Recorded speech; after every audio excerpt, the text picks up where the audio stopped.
Donc on se retrouve pour continuer à parler de NP complétude et avec quelques compléments. Alors ce que vous avez dans la première partie des transparents, c'est en fait ce qui était déjà dans la fin des derniers transparents. Donc il n'y a rien de nouveau, c'est des exemples de problèmes NP complets célèbres. Alors je vais peut-être pas les redonner, je vous invite vraiment à passer un peu de temps à regarder les vidéos du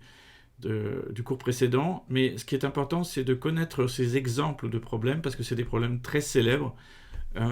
qui sont souvent utilisés. À vrai dire, une des raisons pour lesquelles ils sont très célèbres, c'est que ce sont les premiers problèmes historiquement à avoir été prouvés NP complet. Donc dans cette liste, il y a le problème clique, savoir si un graphe possède une clique, le problème stable, savoir si un graphe possède un stable de taille K, le problème de savoir si on peut recouvrir des sommets par un certain sous-ensemble de taille K, le problème du circuit hamiltonien, le problème du voyageur de commerce, et aussi des problèmes sur les entiers, comme la somme de sous-ensembles, de savoir si on peut trouver parmi une suite d'entiers un sous-ensemble dont la somme fasse un certain entier, le problème de partition, est-ce que je peux partitionner une suite finie d'entiers de telle sorte que les deux parties aient la même valeur, ou le problème du sac à dos. Donc je n'en dis pas plus et je vous invite à revenir sur cette vidéo.